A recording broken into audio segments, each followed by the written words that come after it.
We are reaching peak insanity in the National League wildcard chase right now.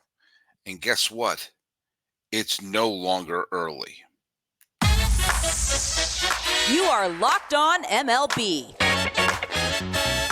Your daily MLB podcast. Part of the Locked On Podcast Network. Your team every day.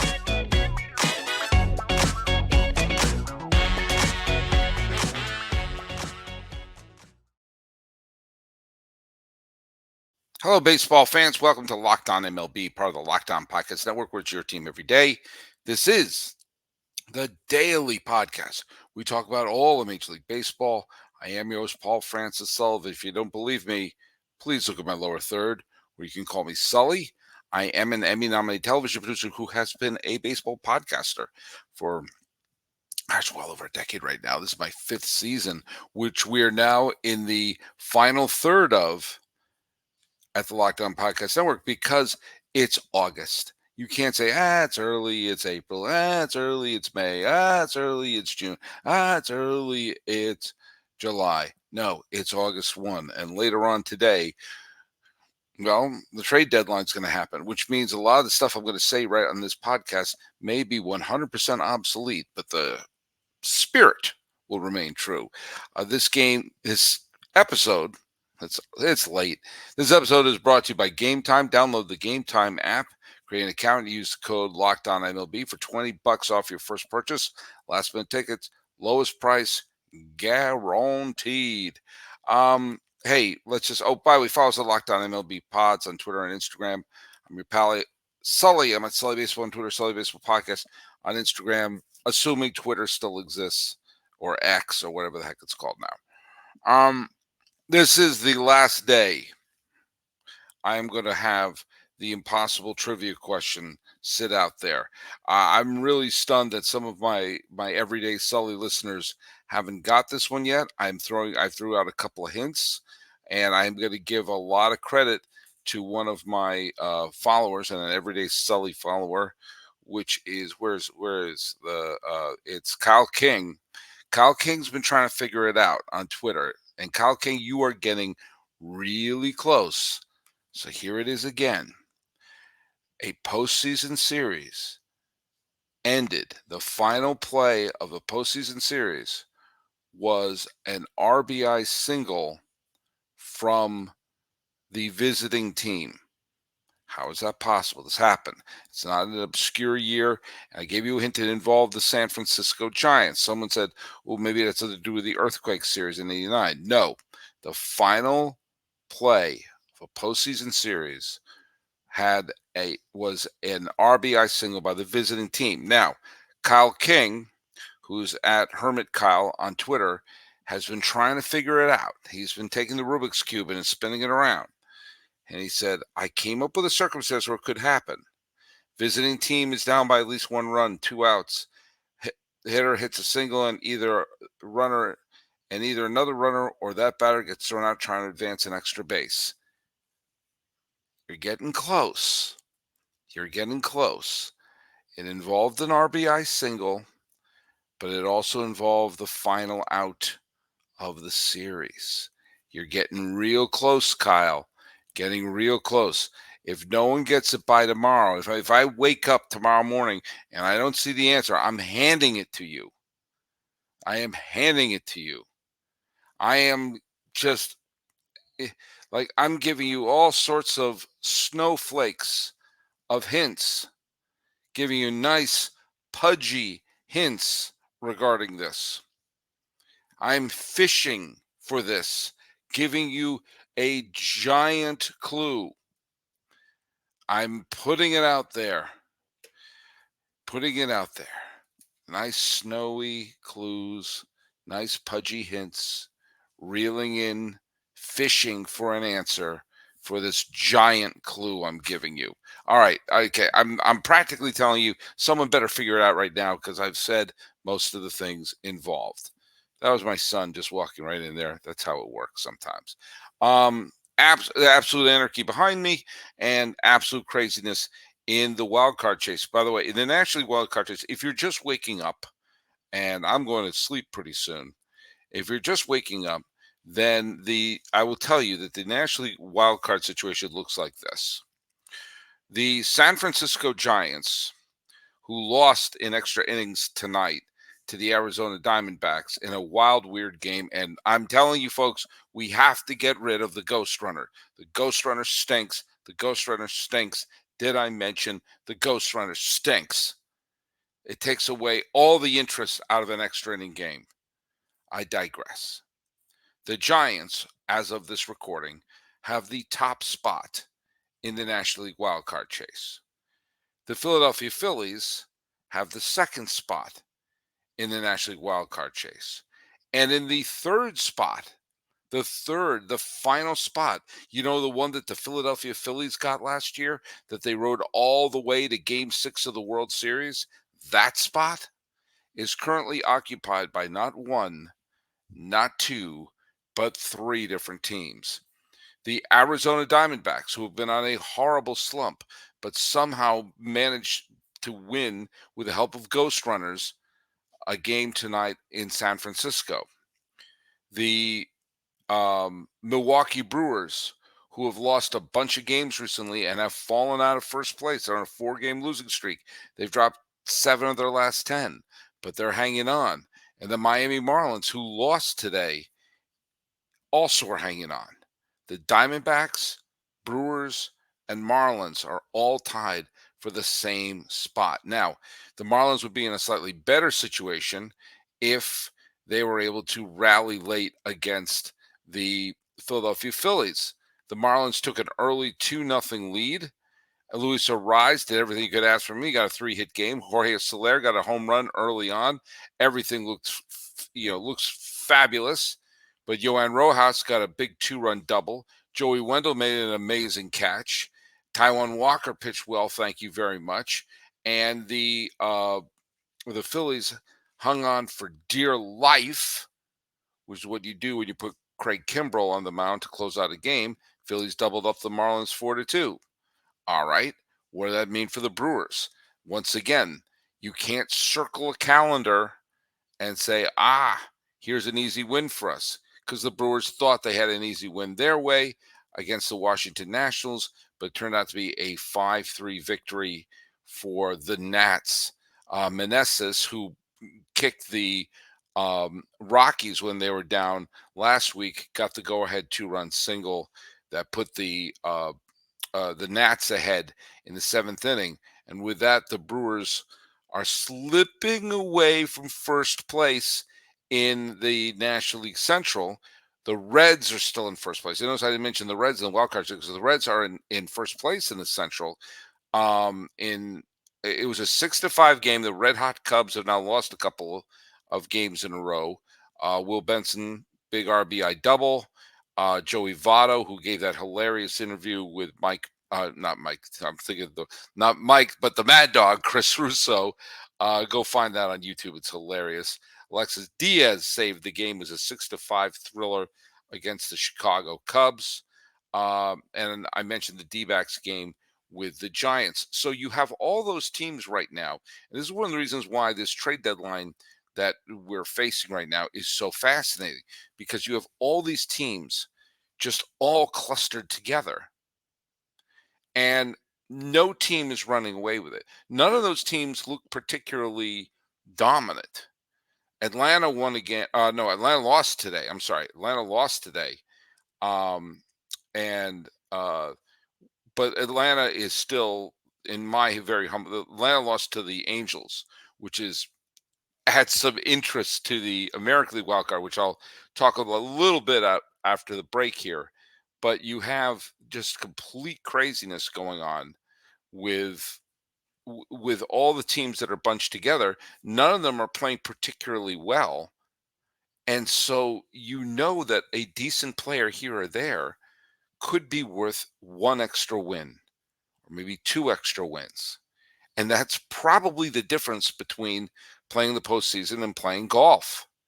And so for all these teams, I mean, you if you have a valuable trade chip, you have to be calling up to all these teams and saying, like, hey, there's a chance to completely justify your year this year. And the deadline is in a matter of hours. And with some of the craziness that's going on there, you're going to see a little bit of anarchy happening. You're going to see a little bit of craziness happening. There are a bunch of trades. None were raging blockbusters. The Diamondbacks have been picking up some players. Paul Sewald, because the D-backs have had tons of bullpen issue.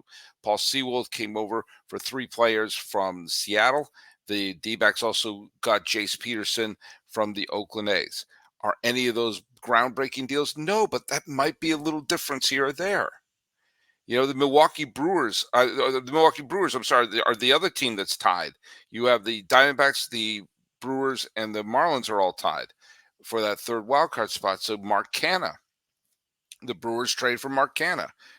A hit here or there could make all the difference. The Cubs right now are only 3 back in the loss column, and they pick up Heimer Candelario, which I think was the biggest move made in this entire and this eve of the trade deadline. Heimer Candelario is a very good third baseman. Guess what? He's now in Chicago. The Giants that I mentioned picked up AJ Pollock, who's obviously not having a great season, but you're not asking him to have a great season.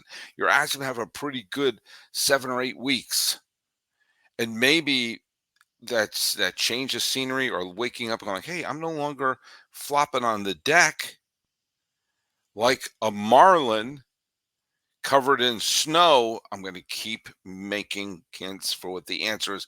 I got a bunch of other good questions. All those teams are right there in the thick of it. And the great thing is that every day it's going to feel like there's a new order or something like that. So look at, we're going to see, we're waiting for the blockbuster, because a blockbuster from any one of those teams could very well mean the difference between a playoff spot and not. And one team is trading away players.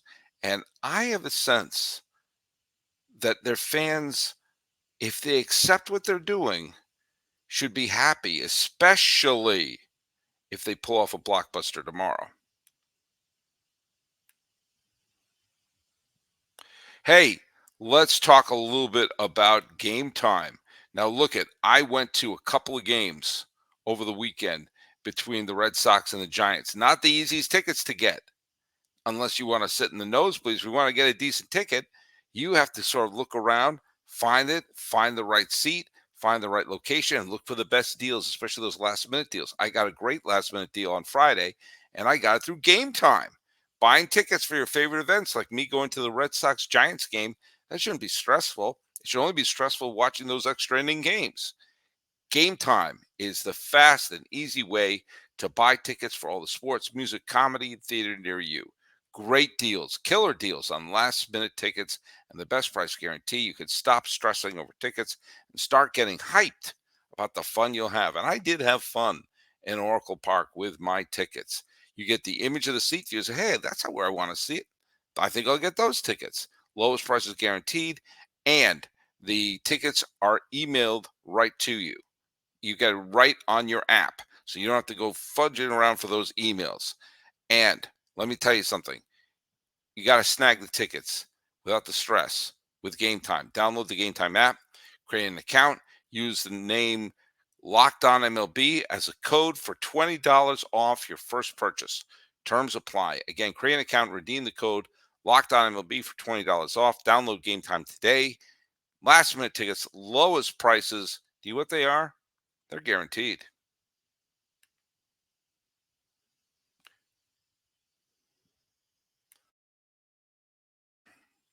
A little bit of a cough there. Forgive me there. The Mets. I talked about this the other day with Bill and Thomas, and the Mets are dangling Mr. Verlander to several teams, and I kind of think they have to. They have to do it.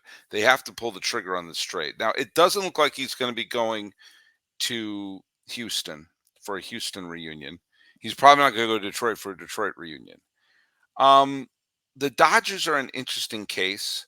By the way, it would end any speculation of, well, would they accept him because he was a member of the 2017 Astros who cheated? La, la, la, la, la, la, la, la, la. Knock it off. They're interested in one thing and one thing only, that's winning. there is a team that I think Justin Verlander is a incredible fit for, and if he was on that team, I think it might put them right into the World Series, and that's the Baltimore Orioles. There have been rumors that he might be heading to the Baltimore Orioles. There's certainly a team that have some young pieces that the Mets might be interested in. I was big on having the Orioles trade for Shohei Ohtani. I felt it would have been worth Jackson Holiday, their top prospect, arguably the top prospect in all of baseball, to get Shohei Ohtani, even as a rental, because it might be the difference between them making the World Series or not. But you take a look at the team: Kyle Gibson, Dean Kramer, Kyle Bradish, Grayson Rodriguez, who pitched really well in his last game, Cole Irvin. There's some talent in some of those players, but you don't really have a ace in that staff. Meanwhile, you take a look at Felix Bautista. You have got Cano. They just acquired Fujinami, and then you have Brian Baker's had a fine season. Danny Danny Colombe has had a good season. They've got a very good bullpen, and they have some okay starters. If you add Justin Verlander, and again, you're not going to get even last year's Justin Verlander. I was about to say you have to go a long way back to think of Justin Verlander when he was a Cy Young Award winner. You have to go back months. It's been months since Justin Verlander won a Cy Young Award. You're not going to get a Cy Young performance out of him, but if you get a good performance out of him, that he will take some of the pressure off of some of those starting pitchers, take some of the pressure off of those relief pitchers. To me, it's worth sending a blue chip prospect to the Mets for that. If you're the if you're the the Blue Jays could please do, but if you are the Baltimore Orioles, I think that would be ideal. Again, I also think Tampa Bay would be a great fit for him as well, and there would have to be a tremendous amount of contract eating this way or that. I don't know which way he's going to go. I think Baltimore is the perfect fit for him. I think the Orioles, if they pull this off, then you're putting them in a position where suddenly they become the favorites. We may have a Baltimore Orioles Texas Rangers American League Championship Series by the way things are going. And, I mean, and I'm all for that. I'm all for that. And I love the moves that they're making. Now, I also think that it's wise for the Mets to be making these moves too. And I'll tell you why. I mentioned this the other day. Um, they're not going anywhere. This is not their year. So you are better off taking some of the older pieces, knowing that it's a seller's market, knowing you'd be able to bring in a couple of good, solid players for them and free up some space and free up some pay space, especially if you're going to make a run at some of the great free agents. That includes Shohei Ohtani coming up this offseason. I'm telling you something here. Listen to me right here and also right now. You're going to, if Met fans can be a little patient, I'm going to say three names to you. And this is under the assumption that if Verlander, let's say Verlander is dealt to whomever they're going to deal him to, they're going to have to get a top prospect because Baltimore's got a ton of prospects. There's a lot of good young pitching in Los Angeles. Those are probably the two most likely landing spots. I wish Tampa Bay could be a landing spot for him as well. I just don't think it's going to happen. But, okay, before you get too angry about, oh my God, they've gone through this is a rebuild, it's a real. It's not a complete teardown. Everyone relax. Right now, they've dealt away Mark Canha. He was sent packing to Milwaukee. David Robertson was sent packing to Miami. Max Scherzer was sent to Texas. Okay. I'm going to say three names to you: Justin Jarvis, Luis Angel Acuna, Marco Vargas. Now, we went all over Luis Angel Acuna when we did the show at Oracle Park. He's a tremendous talent, maybe a man without a position, but is an Acuna. And if he can have even a fraction of his brother's talent, then that's worth it. Justin Jarvis, solid 23-year-old starting pitching prospect from the Milwaukee Brewers, brought in from the Mark Canha trade. Marco Vargas has been tearing it up as an 18-year-old. Yes, he is like in single A right now, low single A, but he is a excellent young infielder that they've now inserted into their farm system. If they can get a blue chipper for Verlander, and they'll be able to, suddenly the Mets have added four pieces, four coveted prospects that are just injected immediately into their system. And if it should come to the point where the Mets are in a World Series in the next couple of years, if Justin Jarvis, Luis Angel Acuna, or Marco Vargas, have anything to do with it, then these trades were worth it. The Mets are going to spend money, and the Mets are going to try to win. But if it doesn't work, then you retool. Now, there's one other factor the Mets fans have to bring up. You have to take a good long look at doing this. And hear me out. Fire Buck Showalter. Do I think Buck Showalter is a bad manager? No. Do I think that Buck Showalter is the reason why the Mets are having a disappointing season? No. Do I think Buck Showalter is a fine manager? Yes. Then why am I saying fire him? Because of what a firing of Buck Showalter means. And we are seeing this with Baltimore. Baltimore has suddenly put together a team that looks like they may be World Series bound. Looks like they may be the team to head to the American League Championship Series. And maybe right now, who would you pick against Baltimore? Tampa? Maybe, with a good weekend. Texas? Not sure yet. Minnesota or Cleveland, whichever one gets out of the Central? Nah. And any of the ones that, what it's going to be, Toronto, Houston, the Angels. Notice I didn't say Red Sox, Yankees. I'll tell you why in the next segment. The Orioles look like as good a pick as anybody to win the pennant, the American League. What does this have to do with Baltimore Orioles? What does that have to do with Buck Showalter?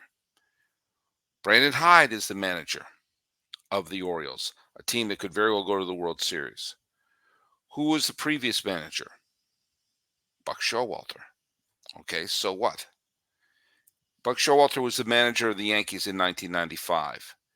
He was let go after the 1995 season. The Yankees won the 1996 World Series. Buck Showalter was the original manager of the Arizona Diamondbacks. He was let go after the 2000 season. The Diamondbacks win the World Series in 2001. Then he went to Texas. He helped put together a team. He was dismissed. Ron Washington took over, and the Rangers got to within one Nelson Cruz leap of winning the World Series. They went to the pennant back-to-back years. He manages the Baltimore Orioles. They have ups, downs. Some reason he doesn't bring in his top reliever with a playoff series on the line. He's fired, and now they look like a World Series-bound team.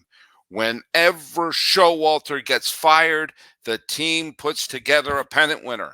Sorry, I hit my mic right there. Let me say it again. Whenever Showalter gets fired, the team winds up going to the World Series, and it looks like the Baltimore Orioles are the latest team to do that. So if Met fans, are you looking to go have your team in the World Series, then by gosh, by golly, you have one job to do, and that's to fire Buck Showalter, because every time he gets fired, that team goes to the World Series.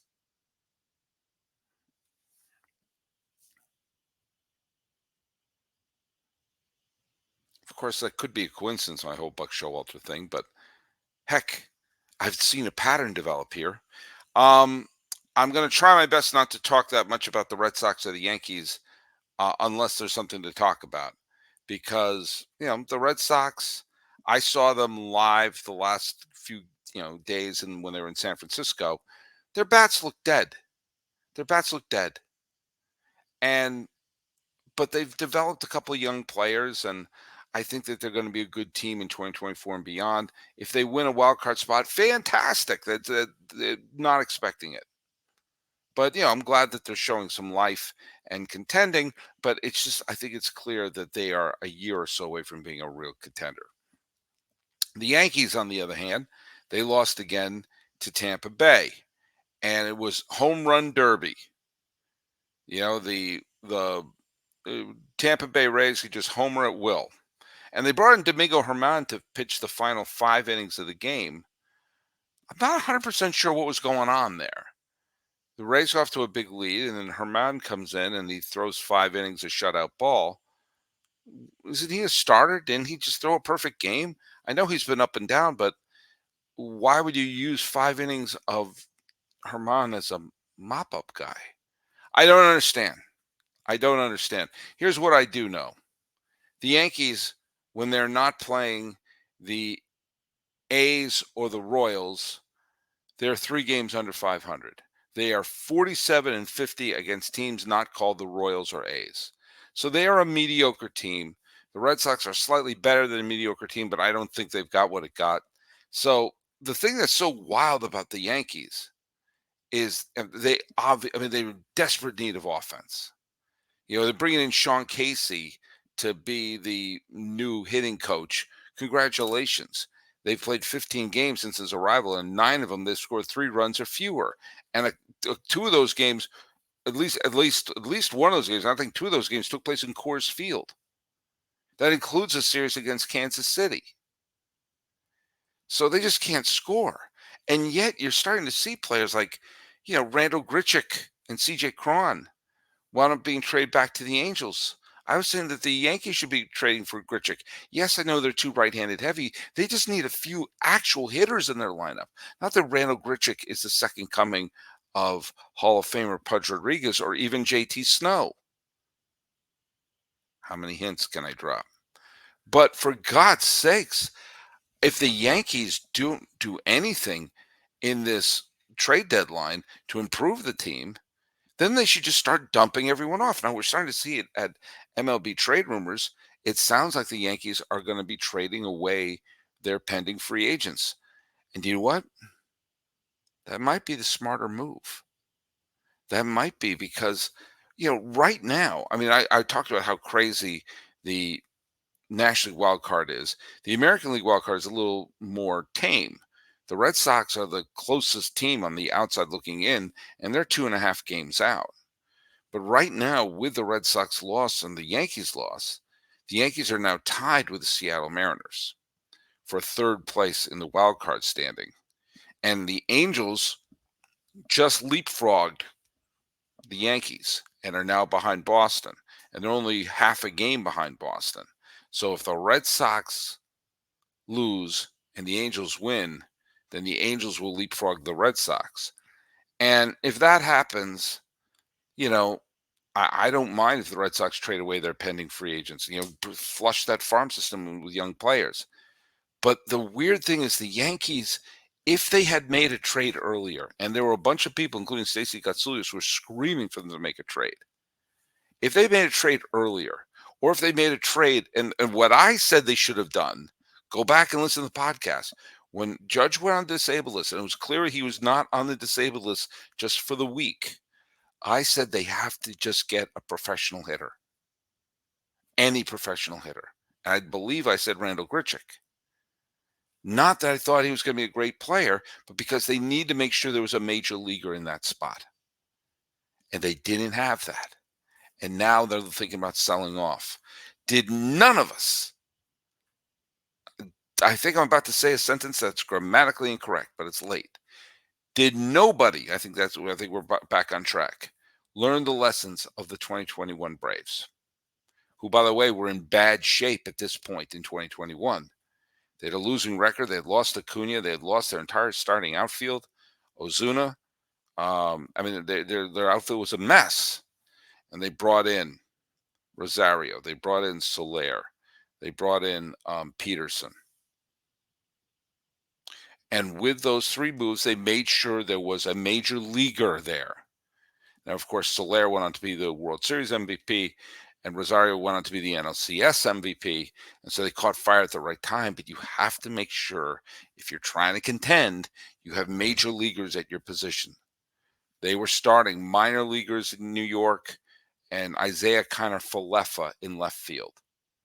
If they had made a move in when Judge went down, was it 45, 46 days ago, whatever it was, and made sure, no, they're not going to have freaking Aaron Judge's production, but they're going to have a major league player there. If they had done that, I think the Yankees would be in much better shape right now. They'd be a hell of a lot closer to a playoff spot instead of being sellers.